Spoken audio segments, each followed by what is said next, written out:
Justin, welcome back to the podcast. Thanks for having me back. It's been like 5 years now, I think, so it will be good to revisit and catch up. Good to check in, yeah. Although we've talked, it's not like we haven't talked in 5 years, but in fact, we talked yesterday, and one of the things that we were talking about is workflow and kind of tracing the steps in your process of, client interaction, ingesting of audio, general process. That's one thing I'm going to want to talk about. But just as a reminder to the audience, give everybody the state of the state. Let us know where you're at, what your primary role is for those that don't know you. What's the general current state of affairs for you? Mastering audio every day, all day, every day here in Madison, Wisconsin. About 4 or 5 years ago, I moved here from Milwaukee, Wisconsin. So not that far, but it was a significant move. In the grand scheme of things, I always say it would probably be like if you had to drive across the Bay Area from one end to the other. It's 60 to 90 minutes from where I am now to my old studio. So, in Wisconsin terms, it's a whole new city, but in a big city, it's maybe opposite ends of town. But yeah, I've been here for about 4 or 5 years now in this room, and it's sounding great. We moved here in the early pandemic, so I didn't know how this room was going to play out. It's hard to find. There's no acousticians really in the Midwest anyways, and it was impossible to get anyone to, fly up here early in the pandemic. So I just used the resources I had to make this room workable, but it got to the point where it's by far the best sounding room I've been in, and I have, really no desire to look for a commercial space at this point. I've had 2 commercial spaces over the years. There's pros and cons to that, but at this point I don't have a need to do that. Everything's sounding great and translating well, and I'm very efficient here. I can multitask, having things closer to home. So mastering audio in Wisconsin. Before that, I did a lot of recording and mixing of bands in the 2000s, into the early 2010s a little bit. It's when I started to make the transition into mastering. And on the topic of workflow, that's when I kind of realized how recording and mixing is a little bit more of a wild card as to what's going to be needed. It could be a solo artist, that needs a backing band, could be a band that has everything dialed in from touring and they come in and know exactly what they need, all sorts of stuff. But when I transitioned into mastering, I realized how much of the project intake can be streamlined and sort of conformed into what I need to know in order to cut down on the emails back and forth of what's your band name? What's the album called? Pretty much every project has these same core questions. And of course I care about the artistic vision and goals and stuff like that too, but there's a whole bunch of administrative stuff that I can just get out of the way with some kind of streamlined structure of intaking projects. So that's sort of when the wheels got spinning. And I don't know anything about websites, but I was lucky to meet a friend who's become a really good friend that turned my website into a simple contact page into what it is now, which is a really good way for people to send me all the info without me having to hold their hand or supervise. Has that website continued to serve its purpose? Do you feel that people are utilizing it in the way that you expect them to? Yeah, I'd say 80 to 90% of stuff comes through there. I'm doing a lot of reissue work for Universal and Rhino. So of course I'm not going to make them fill out the website for them. Even some of the bigger independent labels, they know what mastering engineers want. So they're good at sending me what they call label copy, which is all the details in a nice PDF or some kind of document. The bigger indie labels, they just do this all the time, but it's more like the independent bands and artists that don't always know what I need to know. Now, I've had people that don't know that I need to know the song order of the record. They're like, do you need the song order? Well, at some point I do. So it just sort of informs people of what I need to know. So a lot of stuff comes in through the website, but if it's someone that's seasoned or a record label, I let them, I don't force everyone to use it. Or, I have a couple of repeat clients that just email it to me manually and they know what I need to know, but it's really good for most of the stuff that's coming in. And I have a simplified one for singles because digital singles typically have less involved. There's no song sequence, typically no vinyl, at least not immediately. So the singles one is a little more streamlined and less questions. The other one, I'm aware that the other one does ask a lot of questions, but in the end, it saves everybody time, and it sort of filters out some of the people that may not be as serious or ready to go. It's designed for people that have a record mixed or nearly mixed, and they need it mastered within a week or two because they got a release date or they got to get it off to the pressing plant. I understand that it may even push some people away, but if it does, it hasn't been a problem for me because I'm always super busy. So for me, it's working well. So in full transparency to the audience, Justin and I do a fair amount of work together. I think these days, most stuff that I send out for mastering for my clients goes to Justin. I have to say that I really have an appreciation for your uploader on your website because I know how it works. I know I could just dump the audio in, I fill out a quick little form, and boom, I know it's going to get to you. So if we could, let's just kind of talk about it from, in the spirit of educating others as the potential of, what you do could be applied to what they do in their practice. Because I think that what you do and how you do it is super efficient. And I think it's a great model for others, whether they're mixing or mastering. I think the ingest part of it is really cool, as well as the whole process. So let's walk it through. I've just finished mixing something and I'm a new potential client. What am I going to encounter on your website? Well, you may have already been kind of creeping around on the website to get an idea of prices, because I do list the prices right on there because I'm not a salesperson. I'd rather be working and let the website speak for itself. So you may be familiar with the form to get an idea of cost and the information I need. But when you're ready, there's a submission form, and it just lets you put in, how many songs is the project, how long is it, then, into your contact information, into details like the actual band or artist name, the release title, the song order with all the spellings. And I try to get people to do the right punctuation too, because I like to copy and paste. I don't like to be a spell checker or a copy editor.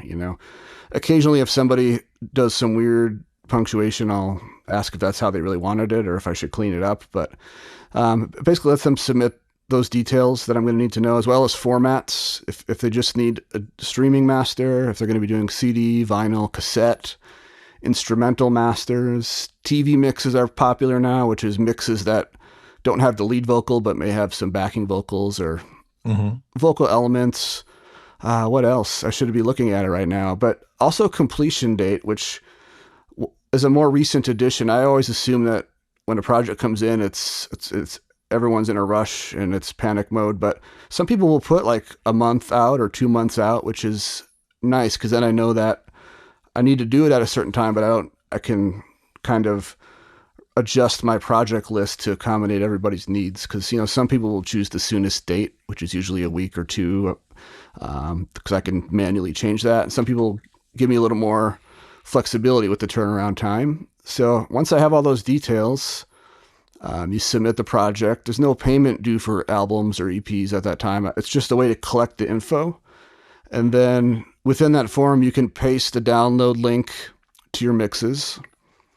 You can tell me that the mixes are going to be sent later or by a third party. Like, a lot of times a band will submit the info, but their mix engineer sends the songs. Or the most common thing is usually they choose the option where once you submit the information, it goes to the upload page. And the upload page is embedded in the website. It doesn't take you to like a WeTransfer page or some random file thing you've never heard of before. It's embedded in the website, and then that page has additional information about, what to be sending, what to look for. Make sure you've actually proofed the mixes and listened to the files, because somewhat often, when the mix engineer makes the non-limited version for mastering, a problem occurs, like a vocal is muted or it's the wrong take. It wasn't the final mix. An edit didn't make it there. A plugin glitch, and a lot of these issues are things I wouldn't know about. Like if there's a missing backing vocal, I've never heard the song. I'm not going to say where did the backing vocal go. So it's a lot of just kind of like a dummy check stuff. Like please listen to the files, because if it's a fresh bounce that you've never listened to, a problem can occur. It also tells people to include any loud reference versions that the mix engineer may have made, because I know it's very common now for, when mix engineers are doing a mix, they have to slap a limiter on to get it loud and approved, because people are comparing their mix to stuff that's already mastered and on the streaming services. Mm-hmm. And it's a political topic, but what a lot of people do is send me the loud reference versions, or what a lot of mix engineers do is include the loud reference version that the client's been hearing, and then they include a version without any limiting. Now, they don't have to undo their whole stereo processing chain, because that can be a problem or not ideal, but they usually at least remove the limiter so that all the peaks are there and I'm not starting from a brick wall. So it just gives people some reminders of what to be uploading. Don't upload MP3s. Again, you can see the upload page for yourself if you really want to know more, but then the files can be uploaded. And what's nice is, like I said, the artist can submit the project. The mix engineer can upload the files if it's easier for everybody. And also if there's revisions, if I master a song or a project and it's discovered that a mix needs to be changed, people can go there and submit the new version. And we both get email notifications when the file's uploaded.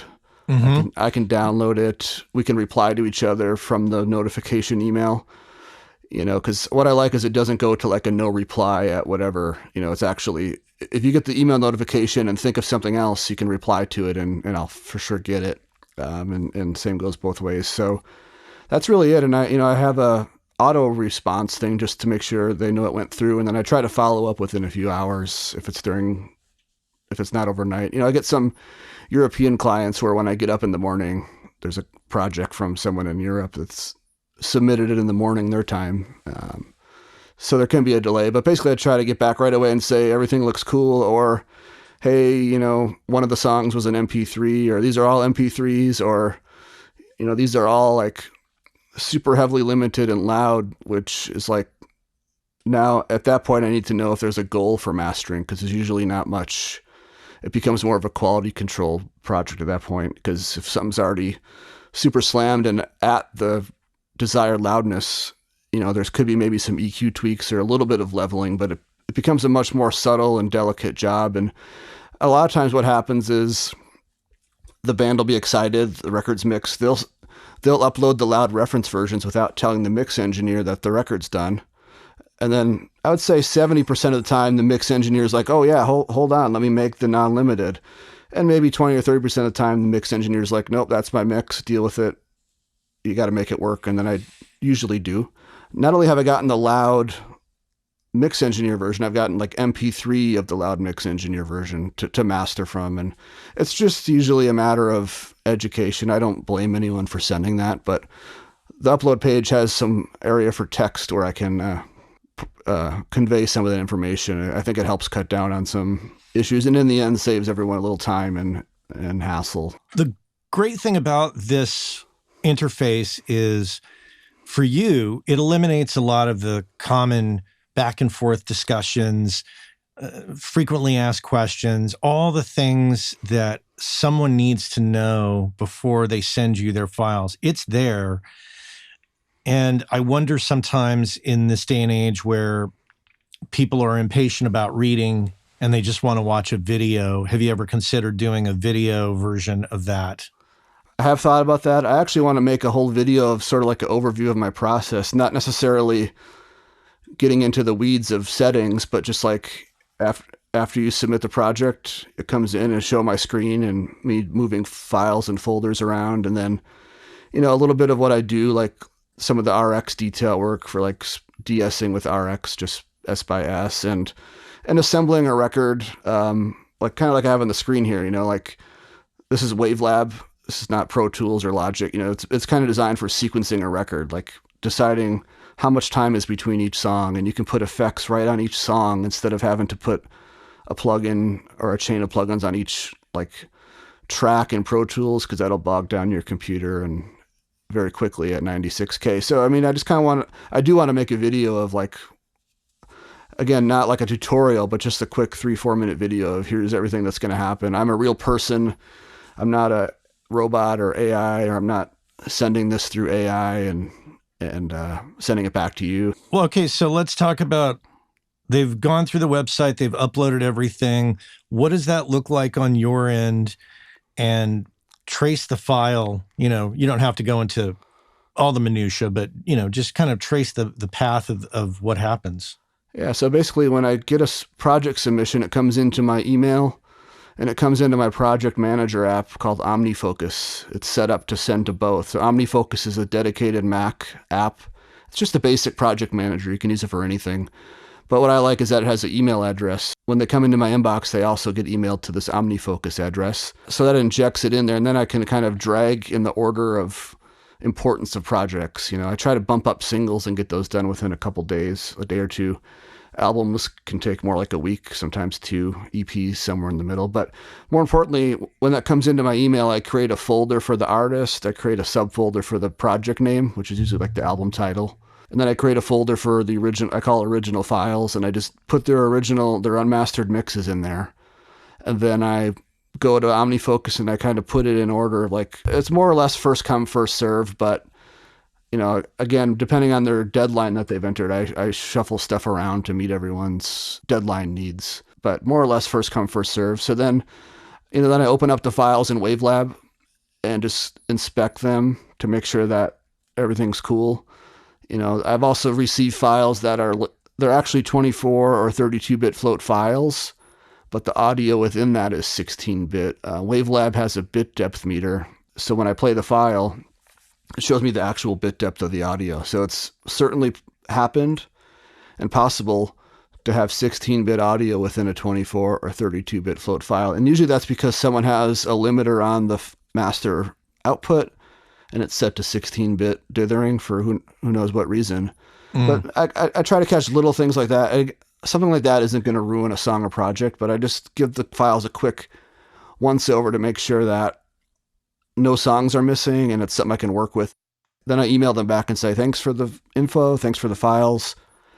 It'll be done on this day, or I'll update you in a few days with when I have a better idea of when it will be done. And then I get back to work on what I was working on, and eventually that project that came in floats to the top of my to-do list, and then I'm working on it. But when I had my last commercial space, it was more prone to having an assistant, and I had somebody that would help me set up sessions. So he would prep the sessions, which usually involved obviously setting up the session how I like it, so that when I come in and sit down, everything's laid out and how I want it.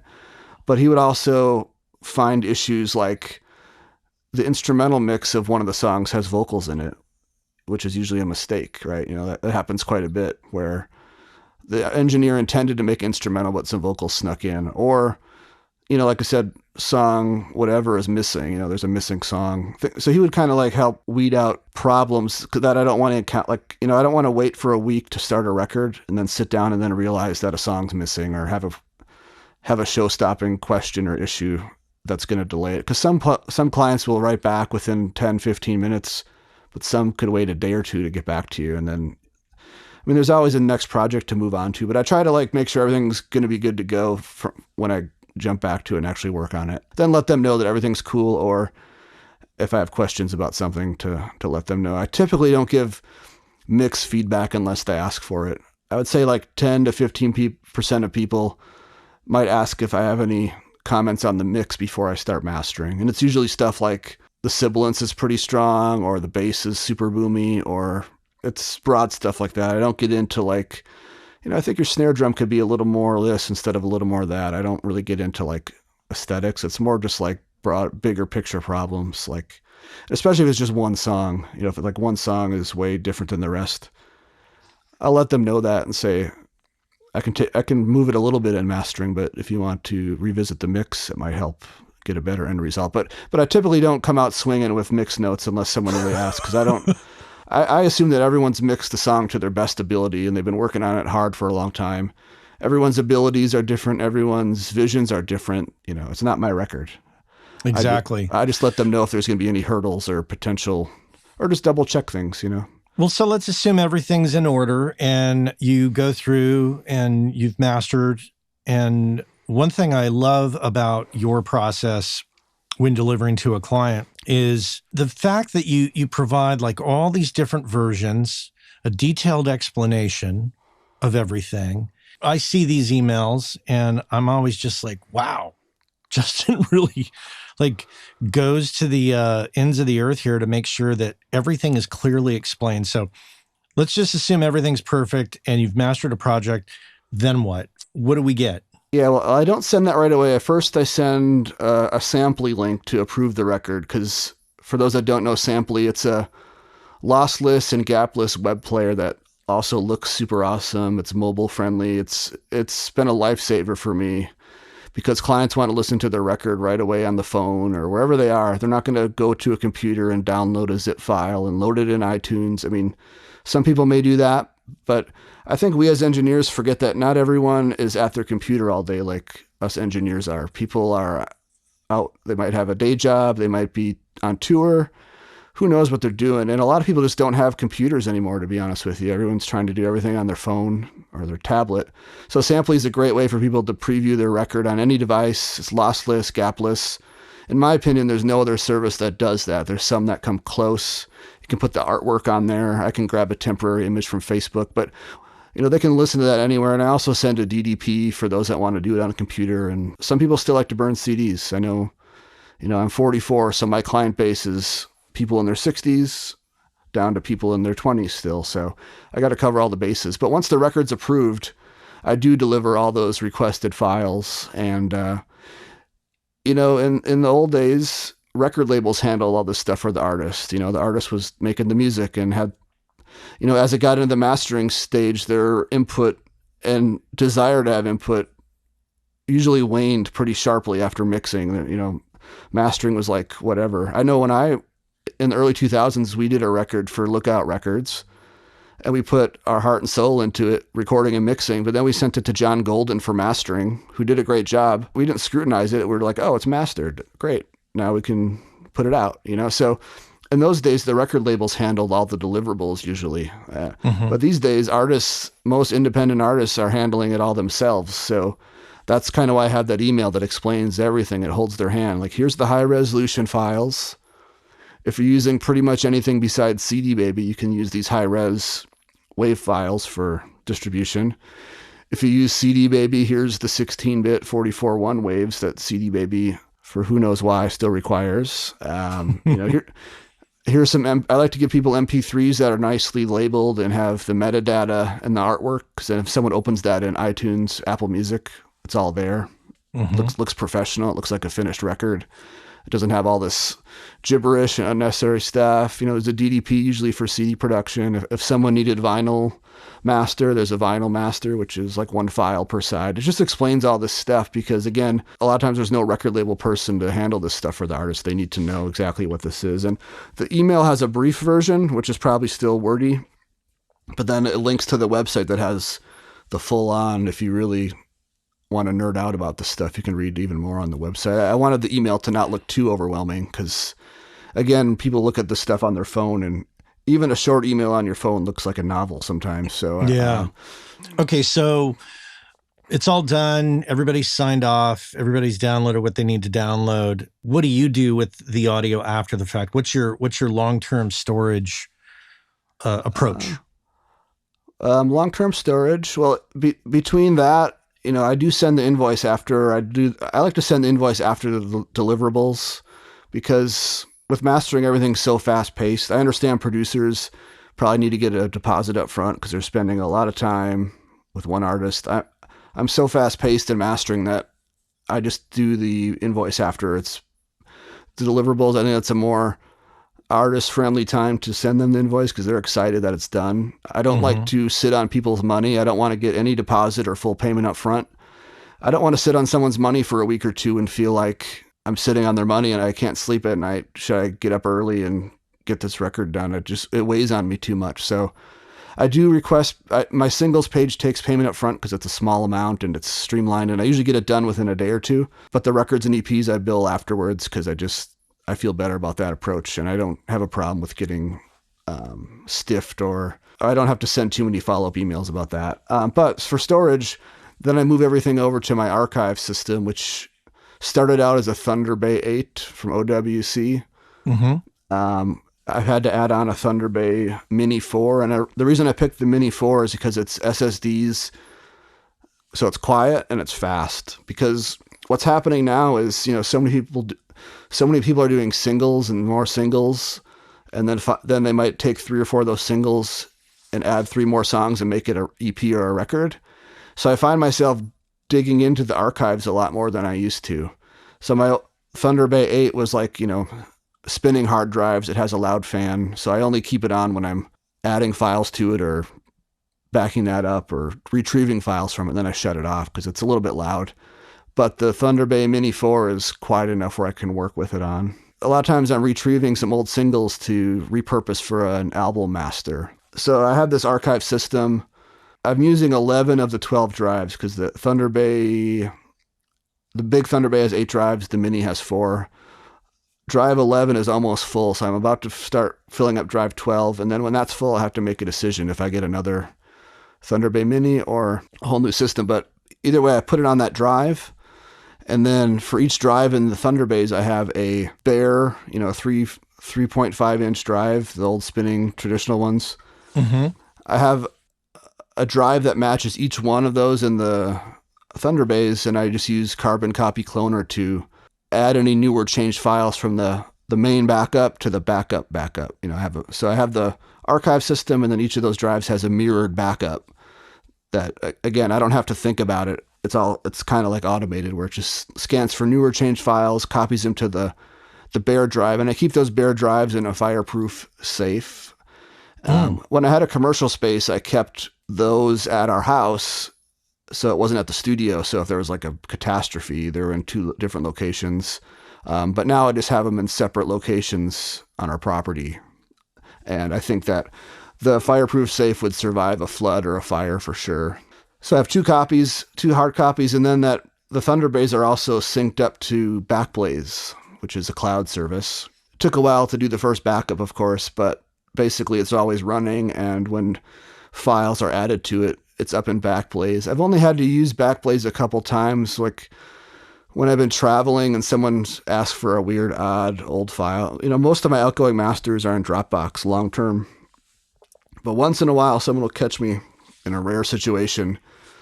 And I have had to use Backblaze just because I wasn't home or at my studio. I was traveling. And my whole point is I haven't tried to download every single file in Backblaze, but every time I reach for it, it's there. So I trust. It would be impossible to fully test every file in Backblaze because there's hundreds of thousands of files at this point. But, Backblaze is sort of the worst case scenario. If there's a major catastrophe, everything's up in the cloud. And those are not only the outgoing masters, but those are the original unmastered mixes. Those are my mastering sessions. That's everything. So if somebody had to rework a song from 5, 10, 15 years ago, I can open that up. Because I've found that people are not good at archiving their own files. That's for sure. Quite often I'll get asked to master a record or remaster it or master it for vinyl. And they'll be like, well, all we have are these MP3s, or all we have are the mastered waves, but we don't have the unmastered mixes anymore, which is kind of a unfortunate situation. So I keep everything, and I know that there's a cost to that, but I found that in the end, it makes my life easier. Mm-hmm. A lot of times it leads to getting the remastering job. And again, with people repurposing singles, I had just had someone go back to 2020, maybe the first single I did for them. They put that on a new record. They've only done singles for the last 5 years, and now they want to do a full record. And I was able to open up the original mastering session, so I have everything, and it just makes the product better. Other than instead of having to try to make an album master using whatever digital master somebody had left, because then you're just kind of just painted into a corner. It's not ideal. So I keep everything. So everything's archived. Mm-hmm. I don't necessarily guarantee to everyone that I'm going to have it. I don't charge for it. No one signed. I'm not contractually obligated to have it. I just keep it because even some of the stuff I do for Rhino, like Rhino Records, which is like a reissue label, I've done stuff for them. And then 2 years later, they're like, we're going to do a record store day breakout. Can you make a specific vinyl master for these specific songs? And they expect me to have it. They don't say, here's the original files again. I know they have it, but I would have to do all the work over again to create that. Whereas if I keep everything, I just have to open up my last approved session and refine things from there. So I just feel like it's become our job as mastering engineers to just keep this stuff. For me, it's just part of the job now. And it would be too much work to like decide what I can discard and what I should keep because it might be needed later or it's a cool record, you know. I always think of like the Wesley Willis theory, like whoever recorded Wesley Willis. I don't know if you know Wesley Willis, but if you don't, yeah. Who died a few years ago, right? Yeah. I mean, I'm sure whoever was recording that probably was like, what is this? And I don't need to back this up because but it's culturally relevant and it became kind of a cult thing. And, you know, so I don't want to decide what stuff I should throw away and what stuff I should keep. So I just keep it all. Archived. It's becoming easier and easier. I have refreshed it over the years, you know, like hard drives get old, and I do make sure I spin them up every couple weeks or every month or two to make sure to give them some exercise and stuff like that. But yeah, so that's a long story, but yeah, I keep everything because it just makes life easier and we have it and it's not that hard to do. Yeah. And I had a situation, I think I was putting something together maybe for a demo reel or something. I can't remember what it was.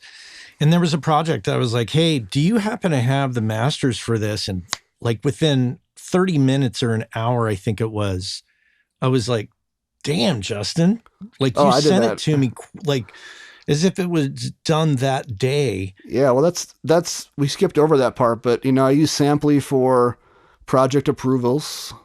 People are using Samply to do their final deliverables. I personally still prefer Dropbox because I can grab a Dropbox link from the Mac Finder while it's uploading and paste it in my email template. I can change the link to end in a 1 instead of a 0, and then it just downloads. When they click on the link, it just downloads. They don't have to go to Dropbox and get asked to log in, or if they want to make an account, or if they have an account. It just downloads it's just automatic. Boom. One click, files downloading. So I use that for all my deliverables, and I have the unlimited plan. So I think going back to 2015 is when I started just keeping everything, all the outgoing masters, not the whole sessions, just the outgoing masters in Dropbox, because when those situations come up, like you mentioned, I don't have to re-upload files and repaste links and screw around. All I have to do is search for the original email I sent and resend it. Because 99% of the time, the Dropbox links still work. Well, you're one of the very few who have an unlimited Dropbox account, because even some of the people that I know who had unlimited accounts, you know, I mean, Dropbox notoriously shut that service off to the rest of the public because of some crypto bullshit. Yeah, I remember that. And then I know people who had unlimited things, and Dropbox reached out and said, oh, hey, we're shutting this off, or we're cutting you, we're capping you at this level. Yeah. So, I mean, it's not cheap, but it's part of the cost of doing business for me. And yeah, I mean, I'd have to look, and I don't want to risk crashing this recording that we're doing, but I feel like, you know, when I would get up to a certain point, they would add another terabyte. They would send me an email and say, we've added another terabyte to your plan. You know, because you know, I think last time I looked, I was using whatever of 15 terabytes, which is a lot. And at some point I may have to use a different service, but for now I'm just sort of milking that and, you know, using that for outgoing files. Cause like you mentioned, then the links are just active. There's no way for me to know how many emails that saves me per year of people that got a new computer or whatever, need their files again. If they have that email from me, they can download the files again without contacting me. And then when people do contact me, if they can't find the email or forgot about it, or just wouldn't think that the links would still work, all I do is, and I use Apple Mail, I just search it. Within 10 seconds, sometimes I can just be resending that email without having to grab the files from my archive drive. And your whole system seems efficient, and it's kind of like a well-oiled machine at that. Do you do it for yourself? Do you do it for your sanity? Are you like, what is the goal, and what should others be considering when they're trying to put together systems, whether they're mixing or mastering or recording or whatever they're doing? What is the whole point of all this? Yeah, I mean, I think, to be honest, a lot of it is for myself, because as a one-person business, you know, time is limited. Time is money. I know some mastering engineers that are a little older than me that still have a office person, to help with emails and some of this logistical stuff that I've sort of built into the website or protected myself from, or just built systems that allow me to do it fast enough where it doesn't slow me down or take me out of the element too much. I mean, there's people I know that have gone further with, Zapier and all these integrations where when one thing happens, 3 other things happen. I don't quite have the technical skills to program all that. Mm-hmm. What I've done is just, I use the best tool for the job. You could do everything with one tool probably, but when you break those tasks down, maybe it's not the best at every subset of tasks. So then that's why I'm using this for this task and that for that task, because in the end, it's more efficient and better overall. So I think I mostly do it for me, but the main reason I do it for me is because it sort of filters down to the client level. It's easy for them. If someone finishes mixing a song at 1 a.m. and they want to send it to me for mastering, they can do that. They don't have to wait for me to reply or wait till business hours open up to call. It's just there. Sure. Anytime for anyone to do anything, pretty much. It's the door's open. So I do it for me and the clients. But basically I want to spend more time working on music, and honestly, as I get older, more time like getting exercise and being outside the studio too. So it just helps me get things done faster. This takes a lot of time to plan out, and I think that the stumbling block for a lot of us is that some of us have too much work, so we can't stop to figure it out. Some of us don't have enough work and we're trying to hustle work. So that is a barrier. What do you think is a good strategy to plan and implement these concepts for others? I mean, my sort of rule is if I'm sending the same email over and over, then it's time to come up with a solution to not be doing that. Or if you're doing the same task over and over and you're noticing it and it's slowing you down, that's the time to find a better way to do it, whether it's through like a Zapier automation or building a feature onto your website.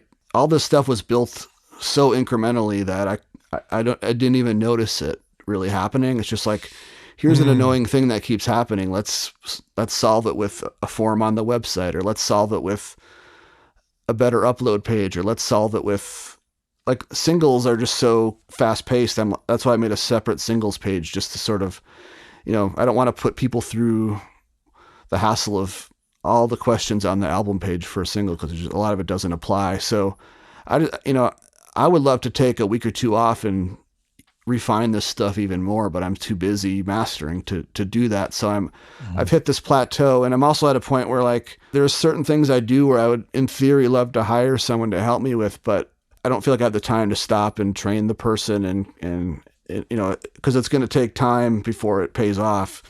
So I'm at this point where there's a number of things that I could sort of outsource for help, but I need to either just stop worrying about it and do that, or just block it out. I mean, I've experimented with having someone help me with quality control. Like, I listen through every second of every song on headphones with Isotope RX and remove mouth clicks, loud S's, distraction. I don't take breaths out. I don't want to sanitize things or make it wrong, but any distractions like clicks, pops, it's a quality control thing. You have to listen to every second on headphones. And I've experimented with outsourcing that, but in the end, I just decided to keep doing it myself because my name's going to be on the record.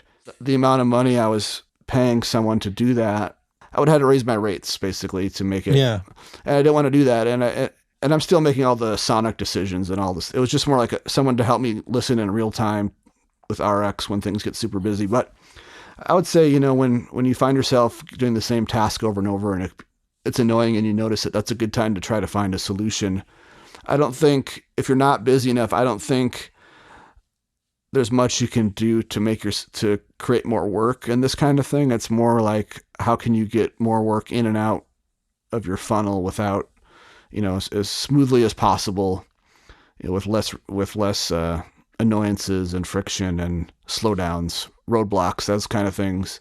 Yeah, I was going to say, what I'm hearing from you is when you identify the task that could be automated, could be streamlined, made more efficient, whatever we want to say, that's the time to address it right at that moment. It's like, if you're sending the same email, then maybe create a template for that email. And so that process becomes faster, and then you buy that much more time in your schedule. Yeah, I mean, like whether it's sending out the first master, sending out a revision, or all the deliverables, I have email templates that say all the stuff.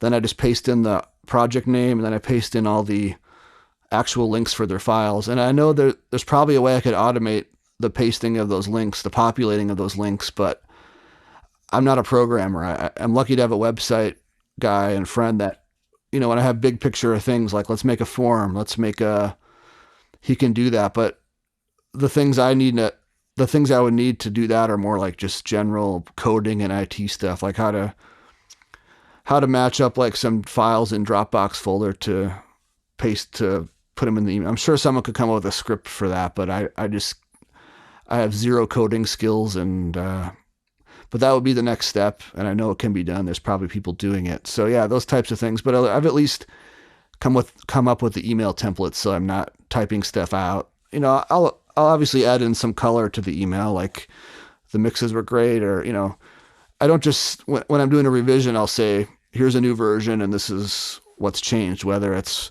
something specific they've asked for, or if they had general comments to see if things could happen. I'll say, I tried to do this and now it's like this. I'll add things to it as needed, but at least the core information is there. And it's with mastering, it's pretty much always the same.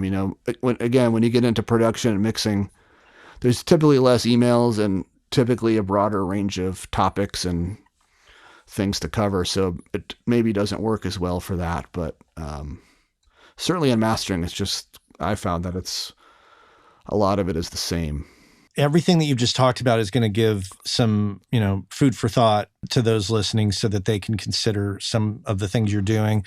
We've talked about everything except the mastering part, because that's what I really wanted to highlight to everybody is these systems you have in place really help make your business fly in a great way. So before we go, is there any service or technology that you're using to support your mastering business that you want to recommend to others? Yeah, I mean, I have a website called wavelabhelp.com, and on that website, I haven't done any live streams in a while, but on that website, it has a link to some of the other software I use to help, get my work done. There's, instead of the Mac Finder, I use Pathfinder, which is a separate app. And what I like about Pathfinder is it makes the columns the full length of the title of the folder, because the default width of the Mac Finder columns is tiny and you got to expand it to see the full name. And it brings back color coding to the files and folders instead of just a little dot. And it's just a better Mac Finder. Default folder X is a cool app. It's a way to like more easily find the last folder you used when you're in a program with a shortcut instead of having to click around to get to the place you want. So if you go on wavelabhelp.com, which is not a website I really maintain anymore, but it lists all these little utility tools that I like to use in my day-to-day stuff to get things done. Like the Stream Deck is cool, but Keyboard Maestro will basically do everything a Stream Deck will do. You can automate, you can program a lot of stuff with Keyboard Maestro just to speed up your workflow. If you're always doing A, B, and C with many clicks, you can turn those many clicks into one click, which again, you have to decide if it's worth the time to similar to the people using SoundFlow, which I don't use, but you have to decide, is it worth the time to invest coding and programming this? Is it going to save you? Are you going to recoup that time involved? Or if you hire someone, are you going to recoup that expense in a reasonable amount of time to make it worth it? And a lot of times it is. So that website will have some more nerdy stuff compared to the actual mastering website, which doesn't have any of that stuff. It just has, credits and submission form and other information.